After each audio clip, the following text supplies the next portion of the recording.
Hello दोस्तों, मेरे छोटे से वेजिटेबल गार्डन में आप सभी का स्वागत है।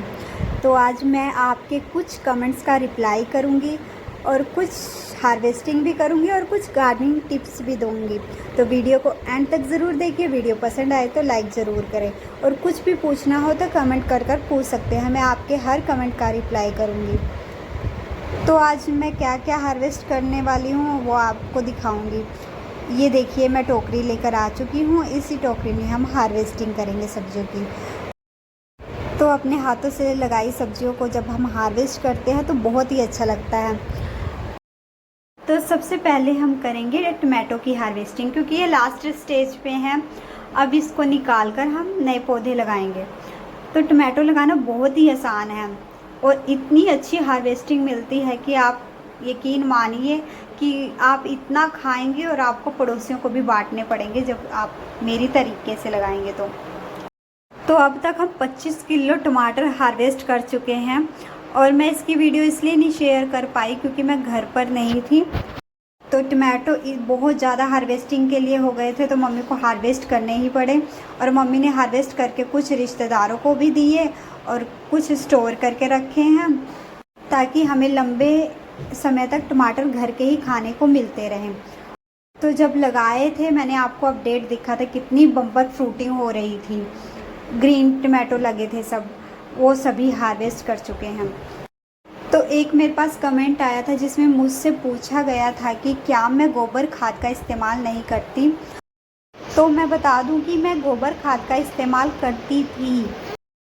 तो जब गार्डन की शुरुआत करते हैं तो आपको कोई ना कोई खाद चाहिए ही होती है। तो मैंने फ्री की गोबर की खाद का इस्तेमाल किया 2 साल तक, क्योंकि उस समय क्या होता है कि हम न्यू गार्डनर होते हैं, आपके पास ना ही इतना गार्डन वेस्ट होता है ना ही इतना किचन वेस्ट होता है जो आप मिट्टी तैयार कर सकें। तो इसलिए आप 1-2 साल यदि न्यू गार्डन है तो गोबर खाद का इस्तेमाल कर सब्जियां लगाएं। 2 साल तक आपके पास खुद का गार्डन वेस्ट हो जाएगा और किचन वेस्ट आप इकट्ठा करते जाएंगे, उसी का इस्तेमाल कर सब्जियां लगाते जाएंगे तो आपकी मिट्टी इतनी उपजाऊ होती जाएगी कि आपको अलग से कोई खाद डालने की ज़रूरत नहीं पड़ेगी। तो अब सिर्फ मैं गार्डन वेस्ट और किचन वेस्ट पर ही डिपेंड रहती हूँ। यदि मुझे बहुत आसानी से गोबर की खाद मिल जाती है तो मैं डाल देती हूँ, वरना मैं बिना गोबर खाद के भी सब्जियां उगा लेती हूँ। 2 साल से मैंने किसी भी खाद का इस्तेमाल बाहर की नहीं किया है। तो 2 साल से बिना किसी खाद के बाहरी मेरी सब्जियों की हार्वेस्टिंग आप दे सकते हैं कि 2 साल में मुझे कितनी अच्छी हार्वेस्टिंग मिली है, बिना किसी तामझाम के, बिना किसी मेहनत के। तो 25 किलो टमाटो मैंने बिना किसी बाहरी खाद के ही तोड़े हैं।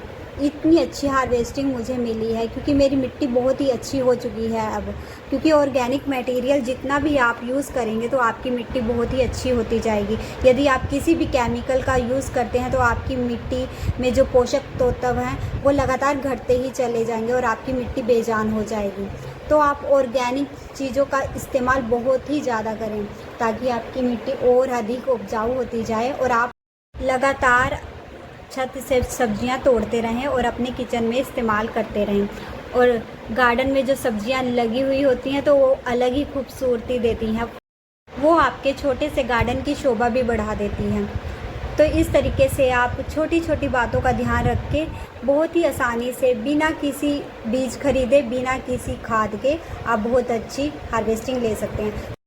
बस आपको शुरुआत में थोड़ी सी मेहनत करनी पड़ेगी क्योंकि उस टाइम में हमारे पास कुछ नहीं होता और मिट्टी हमारी नई होती है, उसमें कोई पोषक तत्व नहीं होते।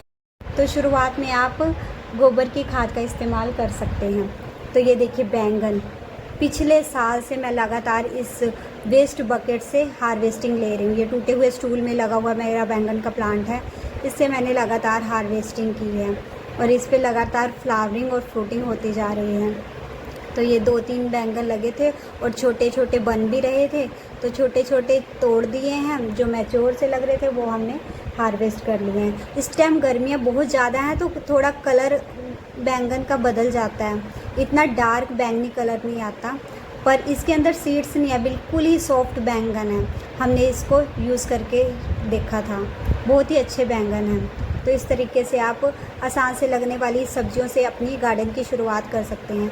यदि कुछ भी आपको प्रॉब्लम आती है गार्डनिंग करने में या सब्जियां लगाने में, तो आप मुझे कमेंट कर भी पूछ सकते हैं, क्योंकि मुझे 7-8 साल का एक्सपीरियंस है, वो भी बिना किसी बाहरी खाद का यूज़ किए मुझे इतनी अच्छी सब्जियां मिलती हैं। तो ये देखिए शिमला मिर्च इतनी हमने खाई है ना सिर्फ 2 प्लांट से, कि हमें बाहर से शिमला मिर्च ख़रीदने की ज़रूरत ही नहीं पड़ी। 2 प्लांट से ही हमारी नीड पूरी हो जाती है। तो अभी भी मेरे फ्रिज में तोड़ के रखे हुए थे और दोबारा से हमने इसकी हार्वेस्टिंग कर ली है। तो ये देखिए मिर्चें, एक ही पौधा इतना मिर्चों से भरा हुआ है कि हमारे एक छोटी फैमिली की रिक्वायरमेंट इसी से पूरी हो जाती है। तो एक कमेंट मिर्च को लेकर आया था कि मेरे मिर्च के पौधे मर जाते हैं, तो मुझे अच्छे से क्लियर नहीं हुआ कि उनके मिर्च ट्रांसप्लांट करने के बाद मर जाते हैं या बीज लगाते हैं उसके बाद ही पौधा ग्रो नहीं होता और मर जाता है। तो यदि वो अपने मिर्च के बारे में डिटेल से बताएंगे तो ही मैं कुछ बता पाऊँगी कि किस रीज़न से उनके पौधे ग्रो नहीं होते। तो ये देखिए शिमला मिर्च का दूसरा प्लांट, इस पे भी फ्रूटिंग लगातार हो रही है, फ्लावरिंग भी लगातार हो रही है और लगातार हम इससे हार्वेस्टिंग करते रहते हैं। तो इसलिए हम तोड़ लेते हैं, क्योंकि आगे जो फ्रूट्स बन रहे हैं आपको छोटे छोटे दिखाई दे रहे हैं, वो लगातार फ्रूटिंग करते रहें, उनका साइज़ बढ़ता रहे। तो जो मैच्योर होने लग जाए तो आप उसको टाइम से हार्वेस्ट कर लें, ताकि नई फ्रूटिंग को और अच्छा समय मिले बड़ा होने का। तो इस तरीके से आप लगातार सब्जियों की हार्वेस्टिंग करते रहें, ताकि आपके पौधों की ग्रोथ भी अच्छी हो और लगातार आपको शिमला मिर्च की हार्वेस्टिंग भी मिलती रहे। तो इस तरीके से देखिए छोटे छोटे फ्रूट्स अभी बन रहे हैं। तो हमने सिर्फ इतने ही तोड़े हैं, क्योंकि हमारे फ्रिज में अभी भी शिमला मिर्च पड़े हैं। तो इस तरीके से हम लगातार तोड़ते रहते हैं, ताकि जो नए फ्रूट्स बन रहे हैं उनको बढ़ने का मौका मिले। तो ये देखिए एक प्लांट मैंने यहाँ पे लगा दिया था। ये सब मेरे बिना किसी खर्च के हैं। ये जो घर की शिमला मिर्च होती है ना, रखे रखे रेड हो जाती है, उसी के बीजों से मैंने लगाए थे। तो एक पौधा एक्स्ट्रा था, ये मैंने फ्रूट क्रेट होती है उसमें लगा दिया था।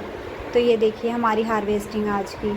और कुछ ये देखिए नोनिया साग लगा हुआ है, बहुत ही अच्छा साग हो रहा है और मौसम भी आज बहुत अच्छा था क्योंकि बारिश हुई थी।